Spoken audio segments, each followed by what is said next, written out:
90%, 10% छोड़ दिए बच्चों के लिए, ठीक है, 90% गायनोकोलॉजिस्ट, चाहे वो मेल हो या फीमेल, ठीक है, रियलिटी में धंधा कर रहे हैं। ये टर्म बोलना नहीं चाहिए मुझे, ठीक है, वो गड़बड़ कर रहे हैं, क्योंकि ये एटीलैक्टेसिस की बात कर रहा हूं। It is also called respiratory distress syndrome, ठीक है, रियल बता रहा हूं। सिर्फ पैसे की भूख में, हवश में, ठीक है, वो देखते हैं ये इंसान देने लायक है, ठीक है, जहां 20,000 लग रहे हैं वहां 1.5 लाख का बिल बनता है, सिर्फ एक टर्म यूज करना है, बेबी के होते ही टर्म यूज करना है, भाई उसको तो रेस्पिरेटरी डिस्ट्रेस सिंड्रोम है, एटीलैक्टेसिस, समझ रहे हो। एक पेरेंट्स पूछेगा ये क्या है, उसके लंग्स डेवलप नहीं हो पाए बर्थ के टाइम पर, उसको वेंटिलेटर पर रखना पड़ेगा 5 दिन, तैयार हो जाओ 1 लाख एक्स्ट्रा देने के लिए, समझ रहे हो। फिर देखते हैं इंसान 1 लाख नहीं दे सकता, 50 तो दे सकता है 2 दिन वेंटिलेटर पर रखने के लिए, 1 लाख से ज्यादा दे सकता है 4 दिन वेंटिलेटर पर रखने के लिए। तो अक्सर कर ये चीज हो रही है क्योंकि इसमें कोई एविडेंस नहीं है, कोई टेस्ट ही नहीं है। अगर वो पेरेंट्स कहे ना ना हो ही नहीं सकता, दावा कर रहा हूं मैं, करा लो टेस्ट, देख लो, रिस्क तुम्हारा है, ठीक है, रिस्क तुम्हारा है, बच्चा अभी बाहर निकला है, जीव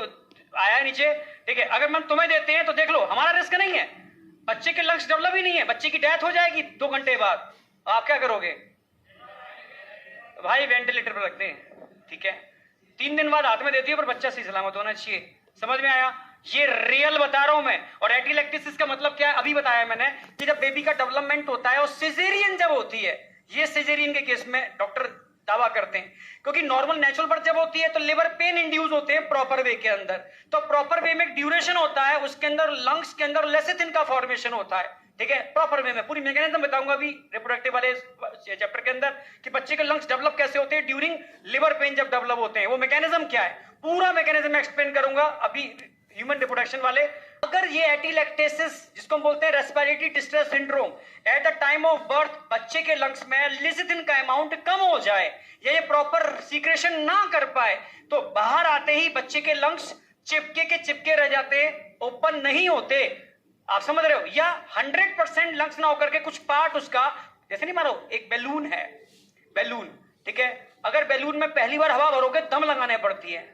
समझ रहे हो, तो जो लंग्स बेबी के होते हैं वो यूट्रस के अंदर बिल्कुल बैलून के तरह होते हैं, नए लंग्स एकदम। अभी दुनिया में जब बच्चा बाहर आएगा तब लंग्स ओपन होंगे,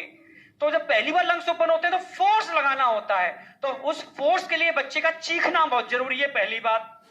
और सपोर्ट के लिए लंग्स के अंदर लेसिथिन का होना जरूरी है, क्योंकि सरफेक्टेंट होगा तभी उसमें प्रॉपर तरीके से एक्सपेंशन होगा।